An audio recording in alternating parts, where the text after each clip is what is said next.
When the COVID-19 pandemic first swept across the world, I was caught in the middle of something I didn't understand. Well, on one hand, I was a victim, just like everyone else, quarantined, scared, and disconnected. But on the other hand, I was also a criminal, or at least that's how some people saw me. As a Chinese person, I became a symbol for something I never caused. And I remember that one moment in 5th grade when a classmate just turned to me and asked, "Did you bring the virus here?" Well, it wasn't just a simple question.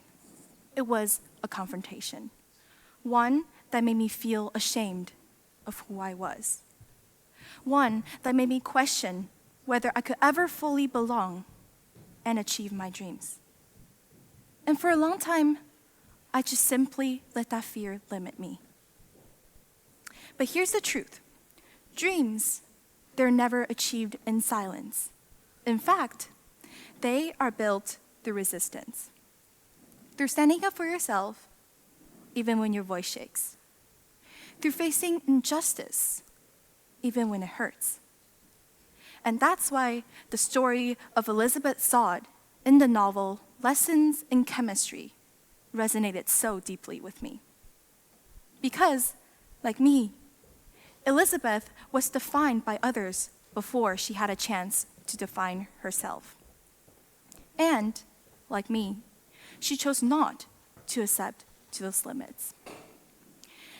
Elizabeth Sod was a woman of science in a world that refused to see her as anything more than a secretary. She faced the system designed to keep her small and to keep her silent. But instead of shrinking away, she challenged it. When her research was stolen, she fought back. When men tried to define her, she redefined herself. And when society told her that she couldn't be a chemist, she became a scientist on television, teaching chemistry to thousands and thousands of women in their own kitchens. While her story might be fiction, her struggle is real. How many of us today have been told that our dreams are too big, whether we're too young, too old, or too different? But I mean, if we simply just let these confrontations stop us, we'll never move forward. But if we face them straight on, like how Elizabeth did, we can change everything. And for a long time, I internalized the shame that came with those early experiences. I let stereotypes designed and shaped the way I saw myself. I kept my head down, thinking maybe if I were quieter, I'd be safer. But staying quiet didn't protect me. It only made me feel, in fact, even smaller. But over time, I began to see confrontation not as aggression, but as courage. I realized that I didn't have to let other people write my story. I could write my own, starting with a choice to pursue science, even though there aren't many people who will be like me. But in this field, I could speak up, even when my voice shook. I could stand up as my full self, standing here, not in spite of my identity, but because of it. And this shift, standing up for and realizing who I truly am, became that first step towards dreaming beyond my limitations. But dreams, in fact, they're always magical yet fragile. They exist in the realm of what could be, but they're often crushed by the weight of what is.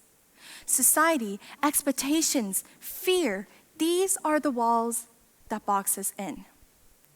But in fact, in every great change in history has indeed come from people who dared to challenge and push through these walls.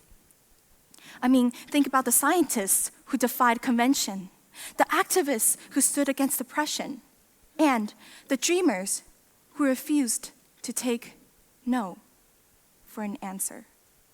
Every breakthrough, every revolution, every step forward was made by someone who refused to accept limitations. Elizabeth Stott wasn't supposed to succeed at the end, but in the end, she did. I wasn't supposed to speak up, but I did. Yet I am now standing here in front of all of you on this stage. And lastly, I just want to challenge you. What barriers will you break, and what limitations will you refuse to accept? And remember, sometimes confrontation isn't just about standing up to others. Rather, it's about facing our own doubts and our own fears. It's about challenging those voices that tells us we can't, but by proving that we can. Elizabeth Stott, again, she refused to accept all the limitations placed on her. And because of that, she changed lives. I refuse to accept the limitations placed on me. And I hope you can refuse yours too. Because dreams, again, they're never freely given. They are fought for, and they are pursued. So the next time someone tells you that you can't, let that be the moment that you decide you will. Thank you.